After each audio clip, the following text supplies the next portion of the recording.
The games were 3 days done, and the great building stood over the sleeping city like a hill that men had made. It rose from its own broad floor of travertine at the low place where 3 valleys met. 4 stories of pale stone going up in ring upon ring of arches, and the moon that was old and small that night laid a thin light along the topmost rim and left the lower arches full of shadow. By day, it held the better part of a small town within its walls. Now it held nothing but the dark and the air moving through it. And the arches of the lowest ring stood open and empty all the way round, each one a doorway into black, so that a man walking the paved circle at its foot passed arch after arch after arch, and saw the same darkness waiting behind every one. Above him, the stone went up and up, story over story, until the highest ring stood out against the stars, with the little worn teeth of it plain to see, the sockets where the masts had stood. The city lay low and quiet around it. A dog barked once, far off, and gave it up. The great oval breathed out the day's stored warmth into the night and made no other sound. A little way off, on the higher ground toward the forum, a second giant kept it company, and this one was made in the shape of a man. It stood higher than the tallest arch of the amphitheatre, a figure of gilded bronze on a base of stone, and about its head went a crown of long rays like the spokes of a wheel, for it was made in the likeness of the sun. The gold of it had gone dark with the night, and only along one shoulder and the edge of one lifted arm did the moon find enough to wake a dull gleam, so that the god seemed to stand there half asleep on his feet, too vast to lie down. He had not always worn the sun's face. An emperor long dead and little loved had raised him first in his own image, to stand in the porch of a house that had swallowed a quarter of the city. And when that emperor fell, the men who came after had not thrown the great thing down, but had taken off its head and given it the head of the sun instead, and set the rays about it and let it stand. From that Colossus, in ages still far off, the great building below it would one day come to take its name. But that was not yet, and on this night the giant stood only as itself, the sun in gilded bronze, and the oval beyond was only the amphitheatre. It looked out now over the dark ring with its calm, remade face, and waited, as it had learned to wait, for the light that was its own. At the foot of the great building, where the ground ran down toward the valley, water was moving. A tall cone of brick and stone stood there in an open basin, and from its rounded top the water welled up and ran down all its sides at once in a thin, unbroken sheet, so that the whole cone seemed to sweat in the dark, and was called by that name, the Sweating Stone. It had been raised to give the crowds their drink on the hot days when they poured out of the arches in their tens of thousands, and now in the empty night it ran on for no one, filling its round basin to the brim and no higher, the sound of it small and even under the huge silence of the walls above. The overflow slid away along a stone channel into the dark. A cat came to the basin's edge, drank, and sat washing itself in the last of the moonlight, unhurried, the only creature awake in all that open paved space at the foot of the arches. The water climbed the cone and fell and climbed again, patient as breath, and gave back in its trembling surface a broken piece of the moon. Far up on the highest ring, where by day the striped awning was spread against the sun, the great masts stood bare. 240 of them there were, set upright in stone collars all the way round the rim, and from them, on the days of the games, a crew of sailors ran out an acre of sail on ropes to shade the whole vast bowl of seats below. For the men who did this work were not builders but seamen, a company of the fleet brought up from the harbour at Misenum, because no others understood so well the working of cordage and canvas overhead. Now the sails were furled and stowed, and the masts stood up empty against the sky, and the ropes that were left hung slack and stirred a little in the night air with a faint dry creaking, the only voice up there. A watchman of the fleet men walked the topmost gallery, out along the rim under the stars, higher than any roof in Rome but the temples on the hills. And from that height he saw the whole dark city spread below him, the 7 hills humped against the glow of the last banked fires, and, close under his feet, the great empty funnel of the seats going down and down into shadow toward the pale ring of the floor. Below the rim, the seats fell away in their long, curved tiers, marble at the front and wood and standing room at the top. And every place in all that ordered slope had its rank.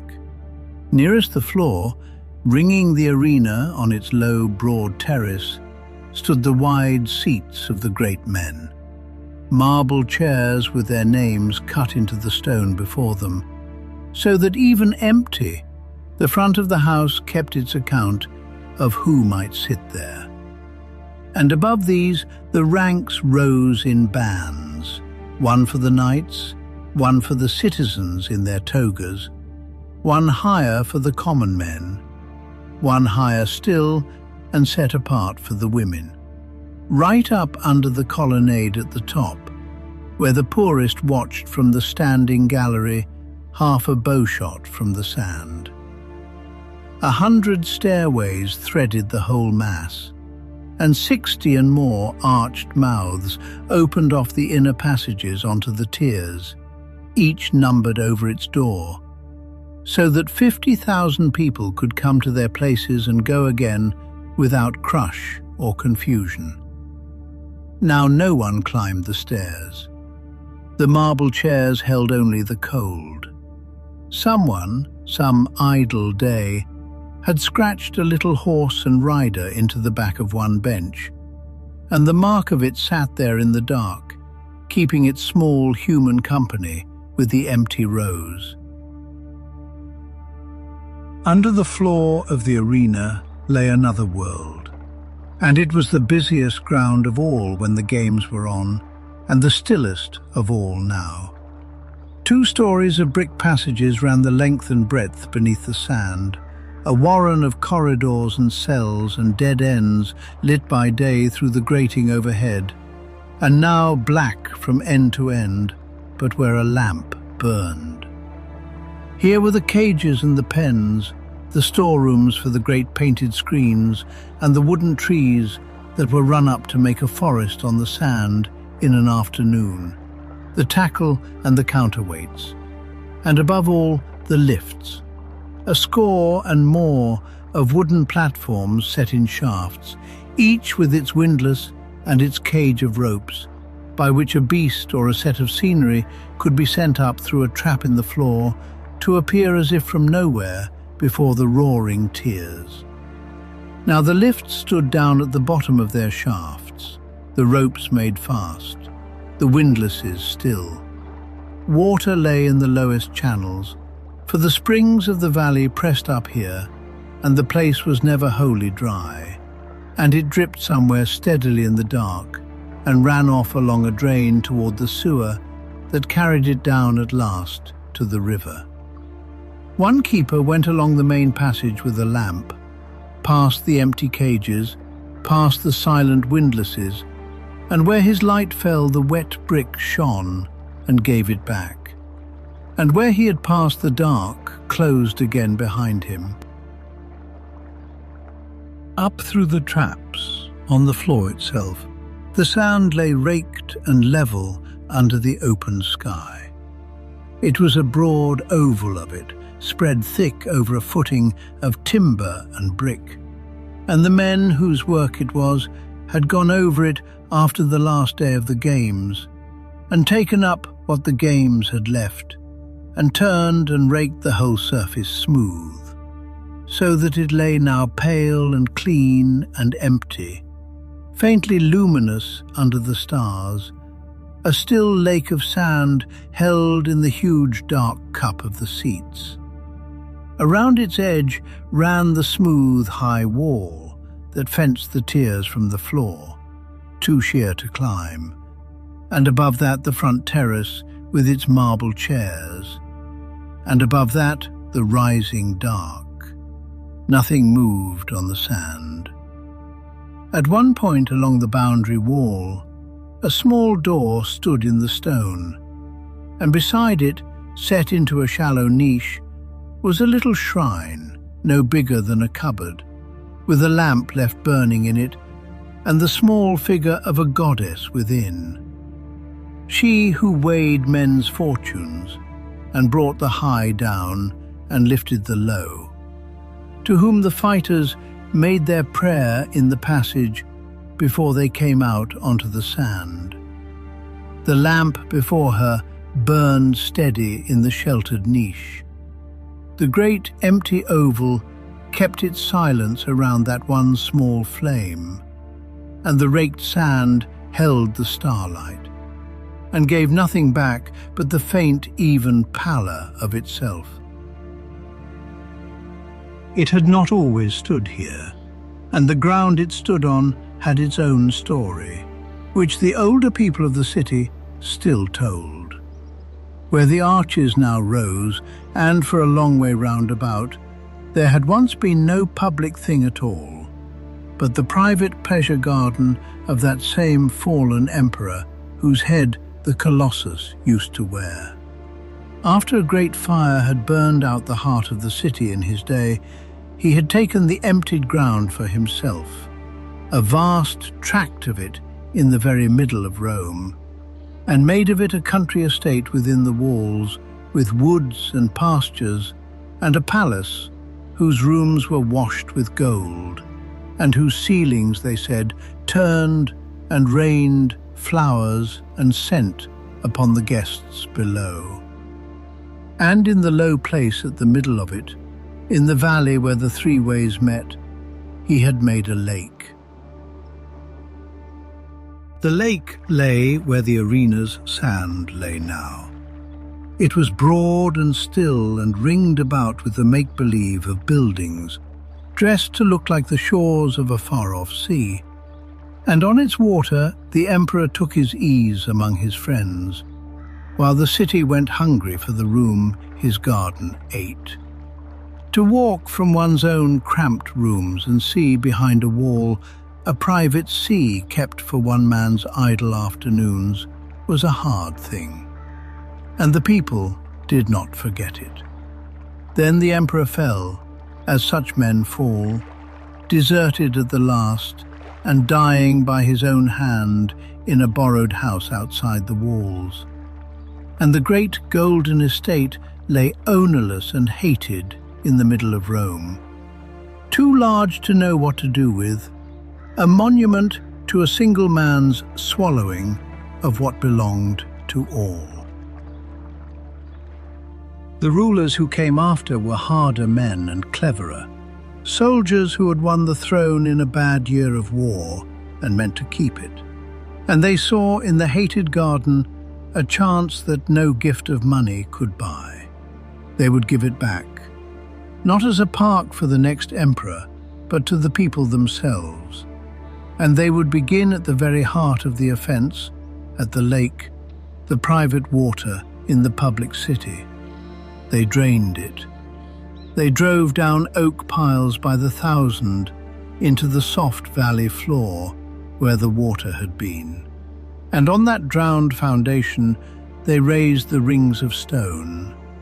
And the place that had been one man's mirror became the largest house of the people that the world had yet seen, open on games days to every citizen from the highest to the lowest.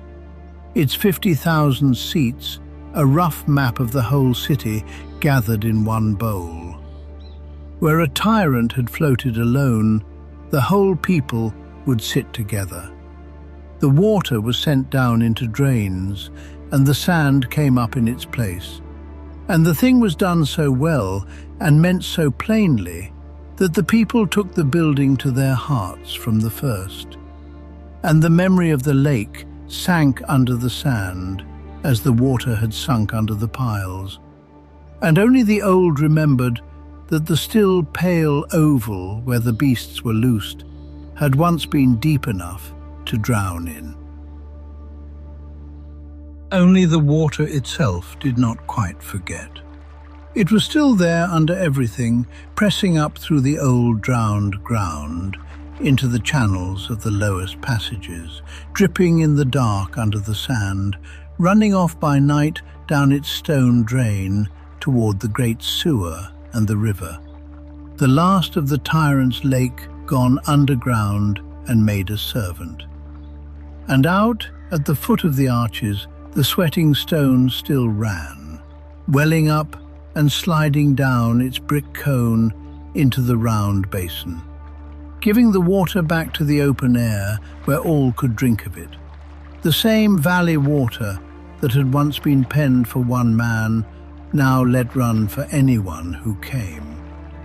So the place kept its water after all, but changed in kind. Not a still private sea to be looked at from a couch, but a moving public thing, dripping below and running above, going always down at last to the river that belonged to the whole city and to no one. The cat had gone from the basin, the cone ran on.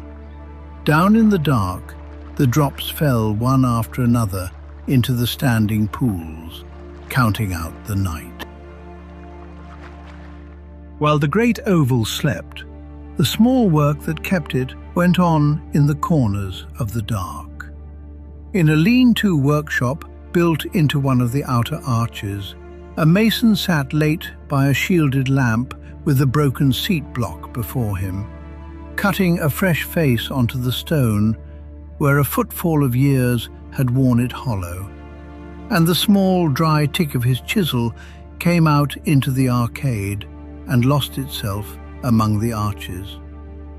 Near him, tools stood ranged against the wall, the mallets and the points and the toothed blades, and a half-carved number for a doorway leaned in a corner, waiting to be set.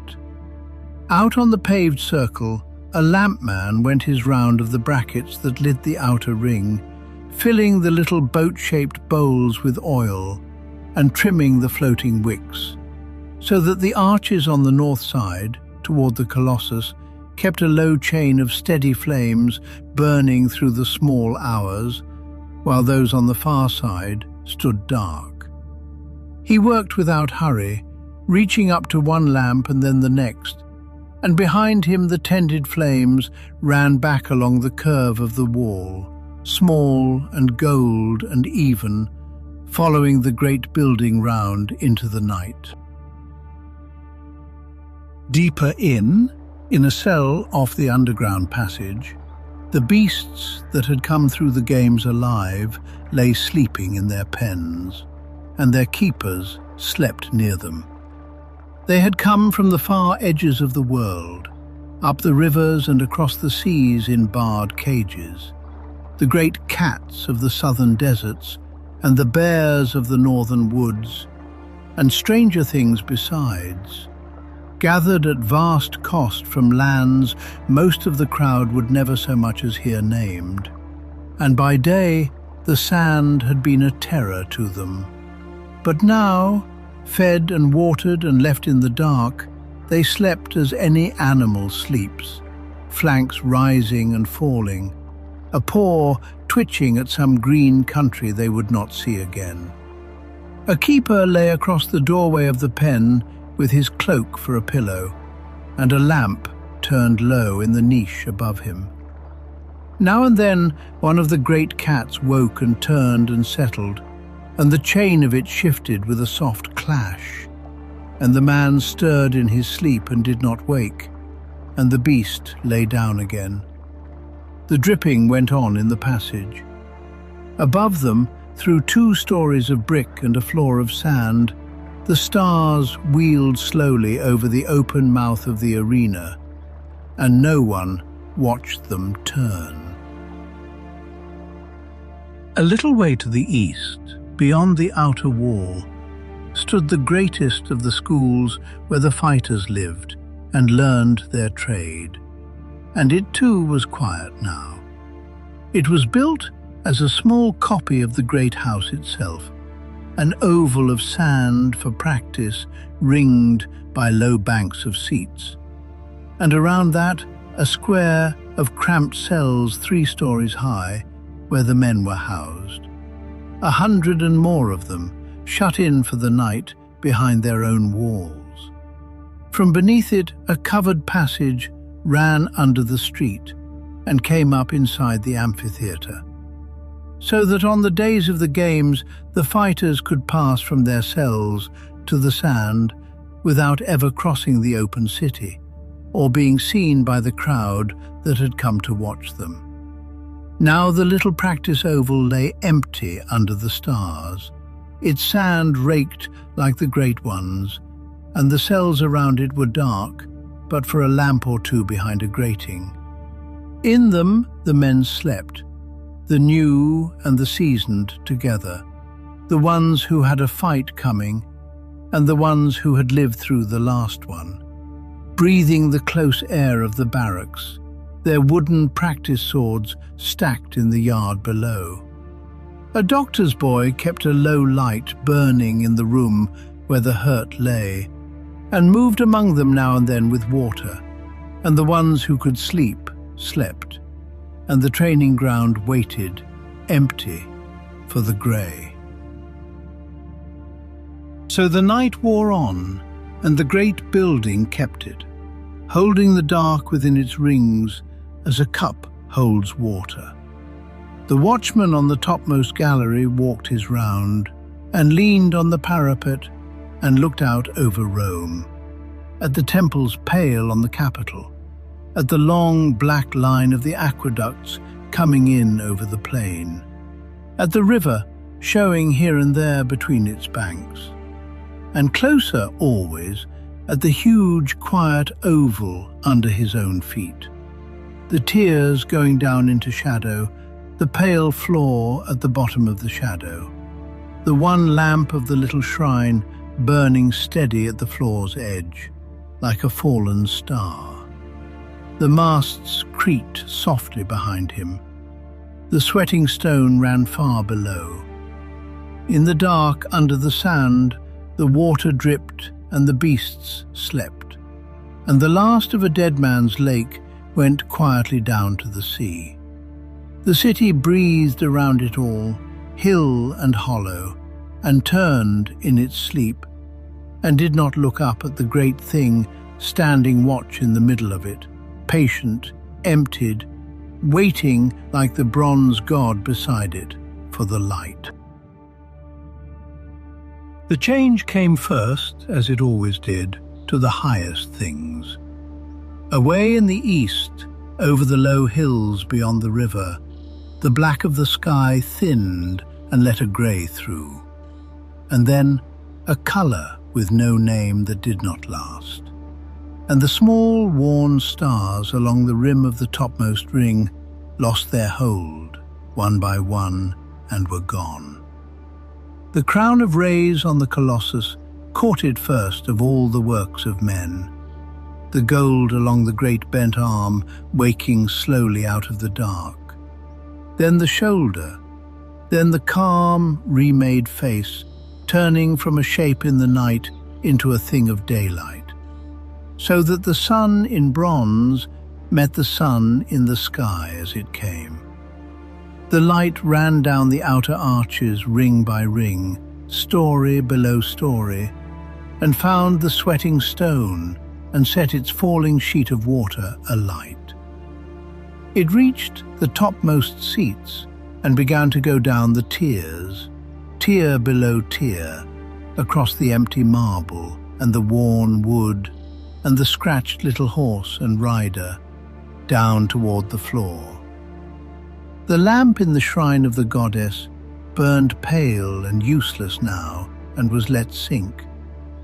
And the last of the grey went out of the sand as the day came full over the eastern rim and stood at last on the floor of the great empty house, where in a few hours the crowds would pour in again, but which for this 1 hour more lay open and silent and washed with the new light, keeping the peace it kept only at night's end, before the gates were unbarred.